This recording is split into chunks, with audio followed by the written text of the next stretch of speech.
Today we're going to study adverbs, focusing especially on adverbs of manner. Adverbs give us extra information about actions, adjectives, or sentences. At B2 level, you need to know how to form them and where to place them. Adverbs can normally appear in three positions: front, mid, and end position. Front position comes before the subject. Sometimes she arrives late. Mid position is inside the sentence. I would happily answer your questions. End position means that the adverb comes after the verb, object, or complement. For example, she closed the door carelessly. The position depends on the type of adverb, the sentence structure, and the emphasis we want to give it. Now let's focus on adverbs of manner. They explain how an action happens or how somebody performs it.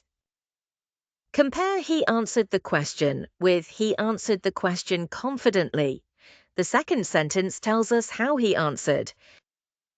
Many adverbs of manner are formed by adding lie to an adjective. For example, calm becomes calmly, patient becomes patiently, careless becomes carelessly, and cheerful becomes cheerfully. This is the most common pattern. Sometimes spelling changes are necessary. Happy becomes happily and easy becomes easily.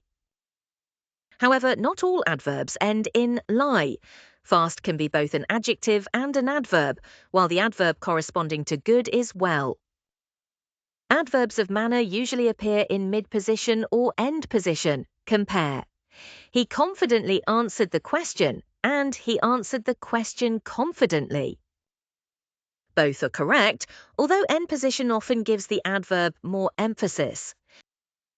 When we use an auxiliary or modal verb, the adverb can often appear before the main verb. For example, I will happily accept your offer. She can confidently face the problem, or they would willingly help us.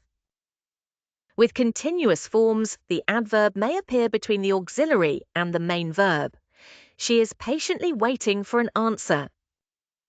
End position is also natural, especially when we want to emphasize the manner. She is waiting patiently. Be careful when a verb has an object. We normally avoid putting an adverb between the verb and its object. Instead of she answered confidently the question, say she confidently answered the question, or she answered the question confidently. Adverbs of manner are especially useful when describing reactions and emotions. We can say, she calmly faced the problem, he reacted furiously, they eagerly accepted the challenge, or she sadly explained what had happened. Useful adverbs include confidently, nicely, furiously, boldly, willingly, patiently, calmly, sadly, impatiently, cheerfully, happily, eagerly, and carelessly. Using a wider variety will make your English more expressive. We can connect these adverbs with vocabulary about reactions. Useful nouns include panic, sensation, anger, willingness, surprise, astonishment, pity, sadness, amazement, concern, regret, amusement, eagerness, and wish. Useful adjectives include sensitive, astonished, passive, thrilled, impatient, and uneasy. For example, she was astonished by the news, he became impatient, or they felt uneasy about the situation. Important verbs include face, satisfy, fear, panic, sob, pretend, react, dare, drive, put, and wish. We can combine them with adverbs. She boldly faced the problem, he panicked easily, or they reacted calmly to the news. Remember some verb forms too. We have drive, drove, driven, and put, put. Most of the other verbs are regular, although spelling sometimes changes. Panic, panicked, panicked, satisfy, satisfied, satisfied, and sob, sobbed, sobbed. You should also learn some common expressions connected with reactions. Can't face something means that you feel unable to deal with it. We can also use can't face doing something, as in, I can't face studying tonight.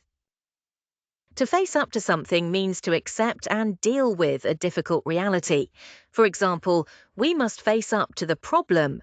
To put up with somebody or something means to tolerate an annoying or unpleasant person or situation.